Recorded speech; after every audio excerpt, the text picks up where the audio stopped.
Hello friends, मैं सर्वेश तिवारी स्वागत करता हूं आपका अपने educational YouTube channel HD classes पे। फ्रेंड्स, हमने परसेंटेज पढ़ना स्टार्ट किया था और आज आपका क्लास है 19वां क्लास। और देखिए हम लोगों ने मतलब धीरे धीरे शुरुआत से कैसे अब अंत की तरफ बढ़ रहे हैं। अब आगे 2-4 क्लासें ही होंगी मैक्सिमम से मैक्सिमम। तो चलिए हम परसेंटेज को ले चलते हैं कि परसेंटेज किसे कहते हैं। जैसा कि मैं डेली बाई डेली बताता हूँ, तो एक बार थोड़ा वाइट बोर्ड को साफ कर लो।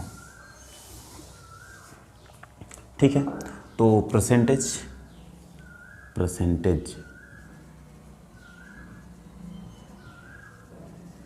ठीक है, प्रतिशतता।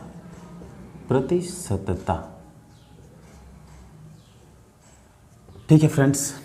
अच्छा, परसेंटेज मतलब प्रतिशतता। प्रतिशत का अर्थ मैंने बताया था कि प्रतिशत का मतलब क्या होता है। तो प्रतिशत का मतलब मैंने बताया था आपको कि प्रतिशत का मतलब होता है प्रत्येक 100 पर। जैसे 20% है तो प्रत्येक 100 पर 20, 70% है प्रत्येक 100 पर 70, अगर 200% है तो प्रत्येक 100 पर 200। यानी कि अगर मैंने आपको 1 रुपया दिया है तो आपने 2 रुपया मुझे लौटा दिया। ठीक है, वैसे ही अगर 700% आ जाए तो प्रत्येक 100 पर 7। यदि मैंने आपको 1 रुपया दिया है तो आपने मुझे 7 रुपया दे दिया। ठीक है, तो कितना परसेंट दे दिया? तो 700% दे दिया भाई। मैंने 1 ही रुपया दिया था और आपने मुझे 7 रुपये दे दिया, तो तब तो 700% दे दिया। प्रत्येक 100 पर 1 तो 700 पर 7। तो वैसे ही परसेंटेज होता है। खैर 20%, 30%, 40%, 45% यही आएंगे आपको। अगर अधिक में आएंगे तो 110% आएगा, 120% आ सकता है, 125% आ सकता है, या 125% से ऊपर नहीं आएगा। आप उसका चिंता मत कीजिए। 130% आ सकता है, 130% आपके क्वेश्चन में। लेकिन अब 700% नहीं आएगा, 200 आ सकता है। 130 के बाद 200% आ सकता है। ठीक है, 300% आ सकता है, लेकिन 700 तक नहीं जाएगा। आप उसका चिंता मत कीजिए। तो चलिए, परसेंटेज का मतलब मैंने समझाया था कि प्रत्येक 100 पर होता है। ठीक है, तो और परसेंटेज का वो साइन जो है वो मैंने बताया था आपको कि ये होता है, और इसका मतलब होता है 1/100। और किसी भी संख्या का अगर हमें परसेंटेज निकालना है तो हमें 100 से गुणा करना होता है। भाई 100 से क्यों गुणा करना होता है? क्योंकि अगर मान लो कि कोई संख्या है x, मैंने बोला कि परसेंटेज निकालो, यानी कि x के आगे हमें परसेंटेज लगाना है, परसेंटेज का चिन्ह लगाना है। तो x में हमें पहले तो 100 से गुणा करना पड़ेगा, उसके बाद 100 से भाग करना पड़ेगा। भाई 100 से भाग ही तो करना है ये परसेंटेज बनाने के लिए। तो इक्वल टू x इंटू में 100 इंटू में 1/100। तो ये 1/100 क्या हो जाता है? परसेंटेज, यानी कि 100x%। ठीक है, तो ऐसे परसेंटेज निकलता है। चलिए हम आगे चलते हैं। हमारा अगला क्वेश्चन क्या कह रहा है? जैसा कि मैं डेली बाई डेली आपको बताता हूँ, अपने लास्ट क्लास का लास्ट क्वेश्चन जो हमने पढ़ा है। ठीक है, ये थोड़ा सा ऊपर चला गया है, इसको नीचे कर लेते हैं। प्रतिशतता, अब दिखाई दे रहा होगा। हाँ, ठीक है। तो हमारा लास्ट क्वेश्चन था कि एक वस्तु के मूल्य में हर वर्ष उसके मूल्य के 10% की दर से ह्रास होता है। मतलब 10% कम हो जाती है, वो मूल्य 10% कम हो जाती है। यदि वस्तु का वर्तमान मूल्य 729 है तो 3 वर्ष पूर्व उसका मूल्य क्या था? ठीक है, चलिए देखते हैं हम। इस क्वेश्चन को मैंने हल करा दिया है। क्वेश्चन कह रहा है कि एक वस्तु का मूल्य, मान लीजिए कि 3 वर्ष पहले मूल्य क्या था? मूल्य 100 रुपया था 3 वर्ष पूर्व। ठीक है, 3 वर्ष पूर्व, 3 वर्ष पूर्व उसका मूल्य क्या था? 100 रुपया। ठीक है, ठीक। और बोल रहा है कि 10% घट जा रहा है हर वर्ष। तो 1 से पहले वर्ष क्या हो जाएगा? 90 में 100। भाई 10% घट रहा है तो 90% बचेगा। फिर से दूसरे साल 90% बचेगा, फिर से तीसरे साल भी 90% बचेगा। ठीक है, और ये कितने के बराबर है? 3 वर्ष बाद कितने के बराबर है? 729 के बराबर है। ठीक है, 1 0 से 1 0, 1 0 से 1 0 और 1 0 से 1 0। ठीक है, और ये 9 से ये कटेगा, फिर से कटेगा, मतलब कि 9 से कटेगा तो ये 81 बार में जाएगा, फिर 9 से कटेगा तो ये 9 बार में जाएगा, फिर 9 से कटेगा तो ये ख़त्म हो जाएगा। ठीक है, यानी कि x इक्वल टू, अब देखिए नीचे 100 और गुणे में 10 बचा है, तो 100 और गुणे में 10, तो x बराबर क्या हो जाएगा 100, मतलब 1000 रुपये। ठीक है, 1000 रुपया। अब चलिए अपने चलते हैं अपने अगले क्लास पे, मतलब आज का फर्स्ट क्वेश्चन।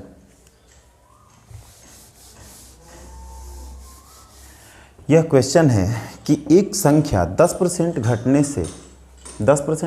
से 30 रह जाती है, उसे 40 बनाने के लिए संख्या को कितना बढ़ाया जाए।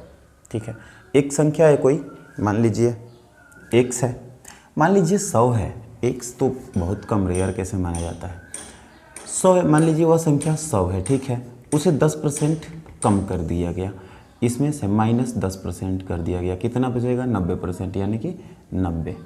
ठीक है, अब बोल रहा है बचेगा 90। ठीक है, अब बोल रहा है कि इसे 40 बनाने के लिए संख्या को कितना, देखिए क्वेश्चन क्या कह रहा है, एक बार अच्छे से पढ़िए, और वैसे भी मैंने क्वेश्चन भी नहीं लिखा है तो क्वेश्चन को लिख देता हूँ ताकि आपको समझ में आए। क्वेश्चन है कि एक संख्या 10% घटाने से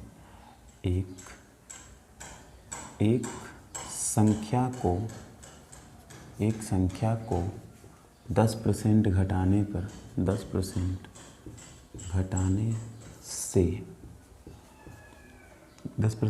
से 30 रह जाती है, 30 रह जाती है। ठीक है, तो बोल रहा है कि इसे 40 बनाने के लिए संख्या को कितना % बढ़ाया जाएगा। इसे 40 बनाने के लिए, ठीक है, बोल रहा है कि 40 बनाने के लिए संख्या को कितना बढ़ाया जाए, संख्या को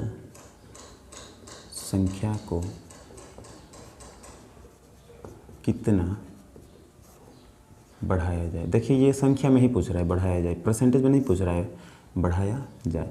ये नहीं कह रहा है कितना प्रतिशत बढ़ाया जाए। ठीक है, ये कह रहा है कितना बढ़ाया जाए। देखिए कोई संख्या है, उसमें से 10% घटा दिया गया। ठीक है, 10% क्या कर दिया गया, उसमें से माइनस कर दिया गया, और 10% जब माइनस किया गया तो वह 30 रह जाती है। किसी भी संख्या में से 10% अगर घटाया जाए, कोई भी संख्या क्या होती है 100% होती है, ये तो आपको पता है, कोई भी संख्या 100% होती है। अगर उसमें से 10% घटाया जाएगा, 10% घटा दिया जाएगा तो वह संख्या 90% बचेगी, और यह 90% जो है वो 30 के बराबर है। ठीक है, तो 90% बस जब 30 के बराबर है तो 100% कितना होगा, 30/90 और गुणे में 100। ठीक है, एक जीरो से एक जीरो कट गया, मतलब 300/9, 300/9, 3 तिया 9, ये हो जाएगा 100।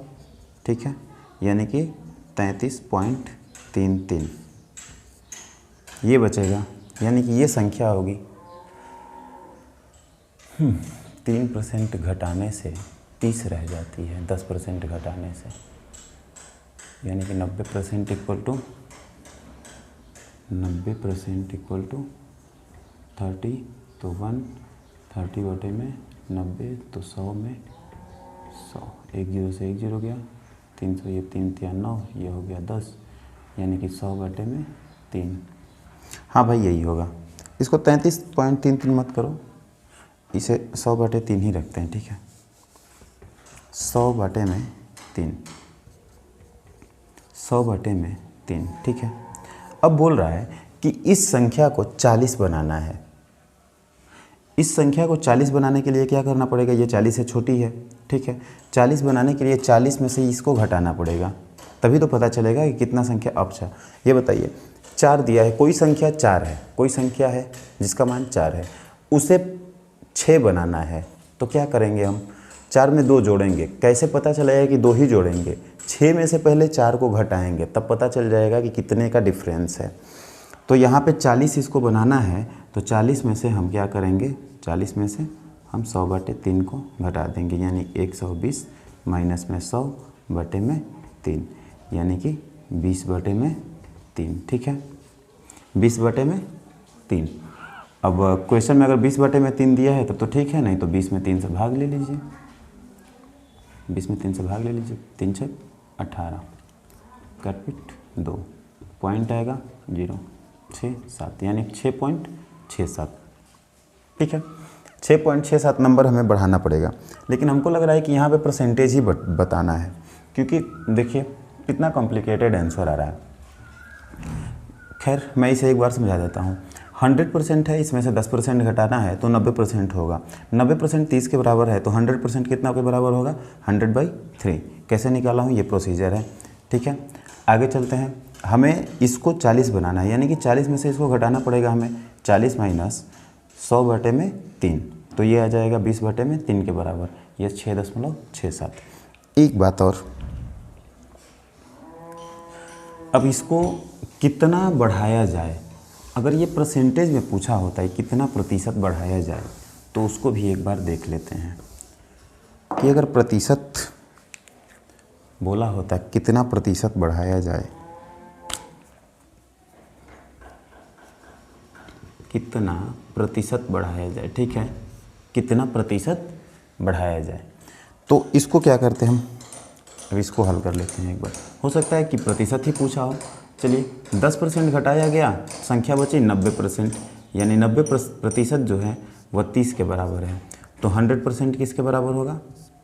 30/90 गुणे में 100। ठीक है, बात वही आई, 100/3। ठीक है, अब इसको 40 बनाना है, यानी कि 100/3 प्लस, ठीक है, इसका कितना परसेंट और जोड़ा जाएगा, यानी कि 100/3 गुणे में x/100। देखिए 100/3 में 100/3 का कितना परसेंट जोड़ा जाएगा, मैंने मान लिया कि x% जोड़ा जाएगा। ठीक है, तो 100/3 प्लस 100/3 गुणे में x/100 बराबर कितना हो गया? 40। ठीक है, तो इसको अब जोड़ दीजिए, फिर से 100 से 100 कट जाएगा, यानी कि 100/3 प्लस x/3 बराबर 40। ठीक है, तो ये 3 उधर चला जाएगा, तो 100 प्लस x बराबर ये 3 जो है उधर चला जाएगा तो 120। ठीक है, तो x बराबर 20, यानी कि 20%, 20%। इसका आंसर आ गया 20%। इसका कैसे, हमको लग रहा है कि परसेंटेज ही पूछ रहा है, क्योंकि उसमें तो बहुत कॉम्प्लिकेटेड आ रहा था, पता नहीं क्या क्या आ रहा था, पॉइंट में आ रहा था। ये देखिए 90 = 30, क्योंकि 10% घटाया जा रहा है तो 90% बच रहा है, तो इसका 100% का मान निकाल लेंगे। कुल मान कितना है, तो 100/3 है, यानी 33.33 है। अब इसको देखेंगे कि इसका कितना परसेंट और बढ़ाया जाए ताकि संख्या 40 हो जाए, तो 100/3 और प्लस में 100/3 इंटू x/100 बराबर 40। इसका मान रख देंगे, x बराबर 20 आ जाएगा। ठीक है, अब चलते हैं अपने अगले क्वेश्चन पे। ये तो समझ में आ गया होगा आपको। इसको इरेज करते हैं और चलते हैं अपने अगले क्वेश्चन पे कि हमारा अगला क्वेश्चन कह क्या रहा है। ठीक है, अगला क्वेश्चन देखिए, कह रहा है कि किसी कक्षा के 72% छात्रों ने जीव विज्ञान लिया और 44% छात्रों ने गणित। यदि प्रत्येक छात्र ने जीव विज्ञान तथा गणित लिया और 40 ने दोनों लिए तो कक्षा में छात्रों की कुल संख्या थी। अच्छा जी, ये उस पे आ गया। देखिए, यदि मान लीजिए कि चावल है और रोटी है, किसी परिवार में 7 व्यक्ति हैं, किसी परिवार में मान लीजिए 7 व्यक्ति हैं, ये हो गया एक, ये हो गया एक, इसमें इंक ही नहीं है यार, ये हो गया एक। ठीक है, 2 3 4 5 6 7। ठीक है, अब 7 में से 3 व्यक्ति या 4 व्यक्ति जो हैं, 7 में से 4 व्यक्ति जो हैं इनको ले लिया जाए तो ये लोग चावल खाते हैं, चावल खाते हैं। ठीक है, ठीक है, ये लोग चावल खाते हैं और ये 4 लोग जो हैं या ये 5 लोग जो हैं ये लोग रोटी खाते हैं, रोटी। ठीक है, ये लोग रोटी खाते हैं और 2 लोग ऐसे हैं जो चावल और रोटी दोनों खाते हैं। ठीक है, अब देखिए मैं इसका क्वेश्चन कैसे बनता है, इसका क्वेश्चन बताता हूँ, क्वेश्चन बना देता हूँ इसका। देखिए, किसी परिवार के 7 व्यक्तियों में किसी परिवार के 7 व्यक्तियों में किसी परिवार के 7 व्यक्तियों में में से तीन व्यक्ति चावल खाते हैं,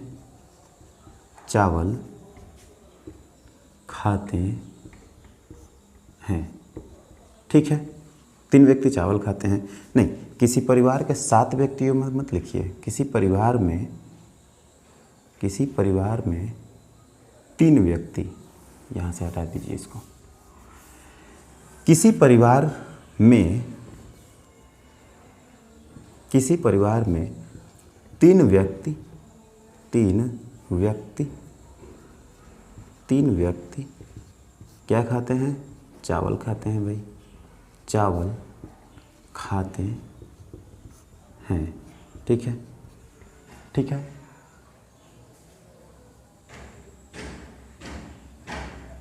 इंक थोड़ा कम है क्या? क्या दिक्कत है? यहाँ पे दिखाई नहीं दे रहा है।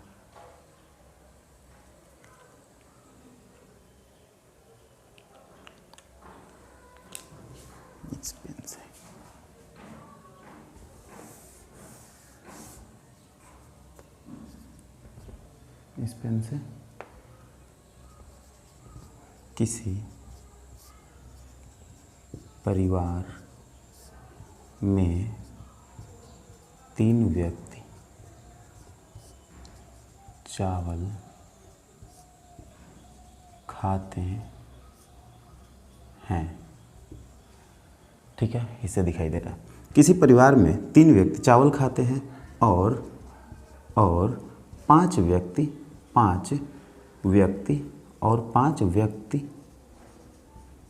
व्यक्ति जो हैं वो रोटी खाते हैं, ठीक है।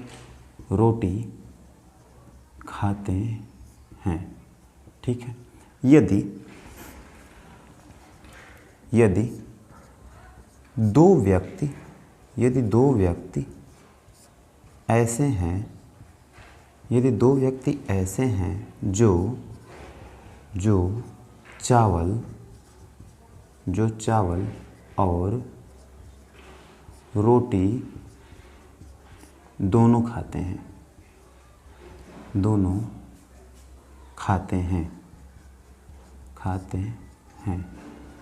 ठीक है। तो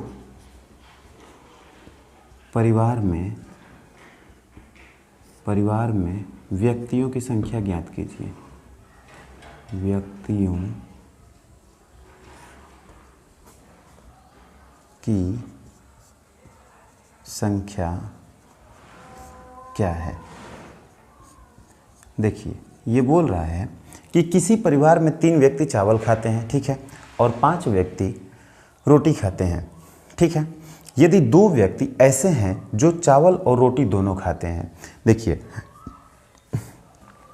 भाई, 3 व्यक्ति ऐसे हैं जो चावल खाते हैं और 5 व्यक्ति ऐसे हैं जो रोटी खाते हैं, लेकिन उसमें 2 व्यक्ति ऐसे हैं जो चावल और रोटी दोनों खाते हैं। तो भाई जब चावल और रोटी दोनों खाएंगे तो यानी कि वो 3 में भी जुट रहे हैं और वो 5 में भी जुट रहे हैं, यानी कि रोटी में भी वो चले जा रहे हैं, घुस जा रहे हैं, और वो चावल में भी घुस जा रहे हैं। भाई देखिए, 3 व्यक्ति ऐसे हैं जो केवल चावल खाते हैं, ठीक है भाई, डाइनिंग टेबल लगा, और 5 व्यक्ति ऐसे हैं जो केवल रोटी खाते हैं। तो 5 व्यक्ति तो बैठे रोटी खाने के लिए 5 व्यक्ति बैठे, लेकिन उसमें 2 व्यक्ति और बैठ गए जो चावल नहीं, वो जो 5 व्यक्ति मान लीजिए, 5 व्यक्ति बैठे केवल रोटी खाने के लिए। 5 व्यक्ति बैठे केवल रोटी खाने के नहीं, 5 व्यक्ति बैठे रोटी खाने के लिए, ठीक है। वो लोग रोटी खाए, ठीक है। और 5 लोग जब रोटी खा लिए और जब चावल चलने की बारी आई तो 3 लोग और आ गए चावल खाने के लिए, ठीक है। लेकिन उसमें से और 3 व्यक्ति निकल गए। आप यहाँ पे समझिए, देखिए 3 व्यक्ति चावल खाते हैं, ठीक है। देखिए 3 व्यक्ति चावल खाते हैं और 5 व्यक्ति जो हैं वो लोग रोटी खाते हैं, ठीक है, और 2 व्यक्ति दोनों खाते हैं। तो आप साधारण से समझ जाइए कि भाई जो एक खाता है, एक के लिए है वो, और प्लस जो दूसरे के लिए है वो, ठीक है, और माइनस हो जाता है, पहले के लिए भी है और दूसरे के लिए भी है, ये संख्या आ जाती है।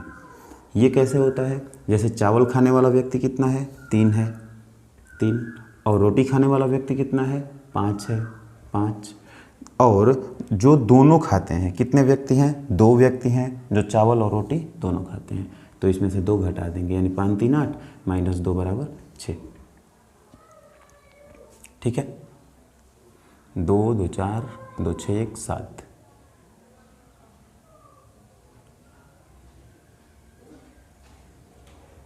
तीन व्यक्ति ऐसे हैं जो चावल खाते हैं, 5 व्यक्ति ऐसे हैं जो रोटी खाते हैं। ठीक है, तो परिवार में कितने व्यक्ति हैं, तो 3 और 5,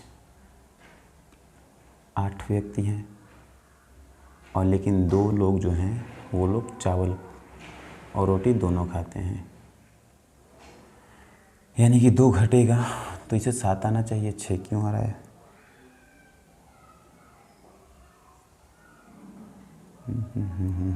गड़बड़ी कहाँ हो रही है। किसी परिवार में 3 व्यक्ति चावल खाते हैं और 5 व्यक्ति रोटी खाते हैं। यदि 2 व्यक्ति ऐसे हैं जो चावल और रोटी दोनों खाते हैं, यानी कि 5 और 3 8 हो गया,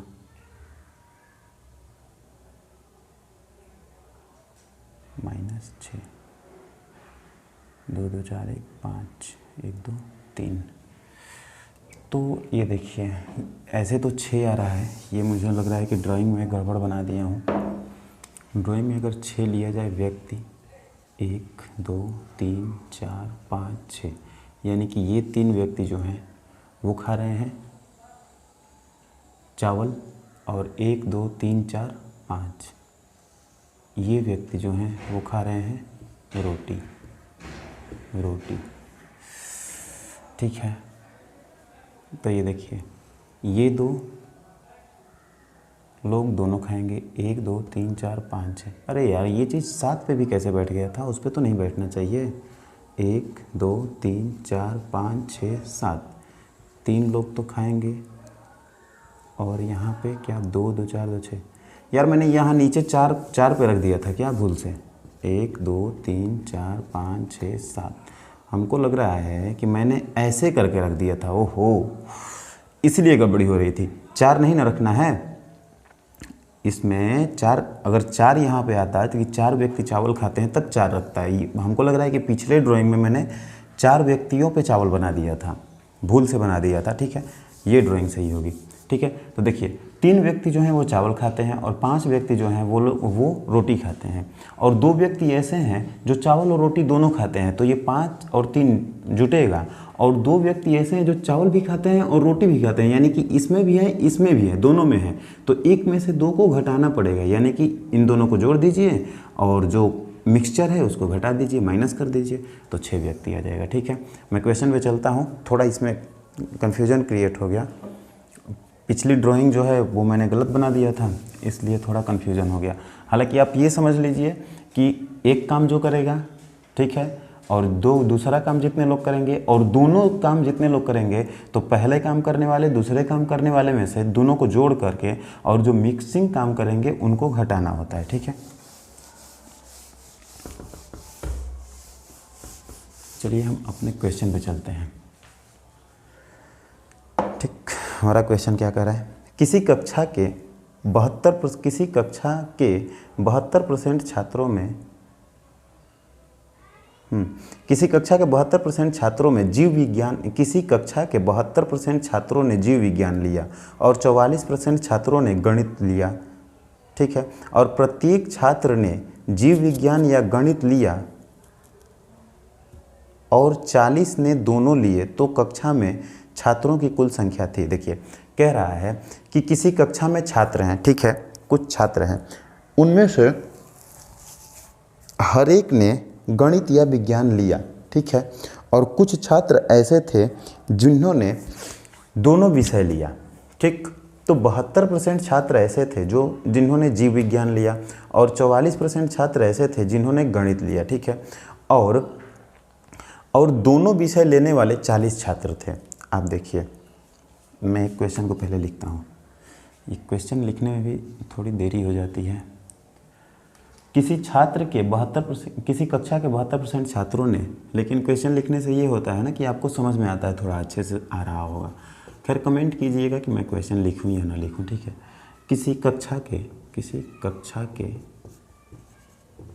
72% छात्रों ने जीव विज्ञान लिया,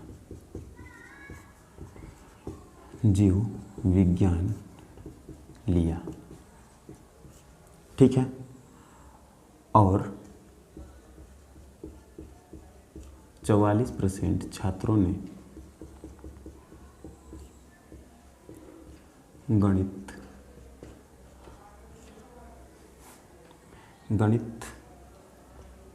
लिया। यदि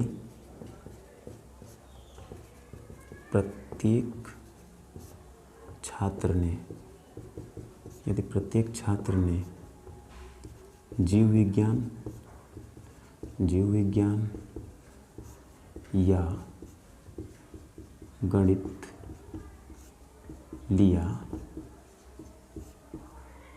गणित लिया और 40 ने दोनों लिया, और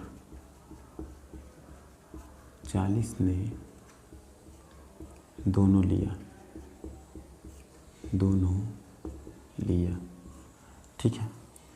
तो कक्षा में छात्रों की कुल संख्या थी, तो कक्षा में छात्रों की कुल संख्या थी, कितनी थी, वही बात पूछ रहा है। देखिए 72% छात्र जो हैं वो तो जीव विज्ञान लिए, ठीक है, और 44% छात्र जो हैं वो लोग गणित लिए, 72% छात्र जीव विज्ञान लिए। ये देखिए हल करते हैं इसको, हल। 72% छात्र जो हैं वो तो जीव विज्ञान लिए, जीव विज्ञान, ठीक है, और 44% जो हैं उन्होंने गणित लिया, ठीक है, गणित लिया। भाई अब इसको जोड़ दिया जाए, कितना है, 6 और 7 4 11, भाई 116%। अब ये बताइए किसी भी कक्षा में छात्रों की संख्या होती कितनी है? किसी भी कक्षा में छात्रों की संख्या होती है 100%, जो संपूर्ण है वो 100% है, ठीक है। लेकिन यहाँ पे आ रहा है 116%। भाई आना तो चाहिए 100% ही, लेकिन 116% क्यों आ रहा है? यानी कि ये 16% ऐसे छात्र हैं, 16% ये ऐसे छात्र हैं, 16% जिन्होंने जीव विज्ञान भी लिया,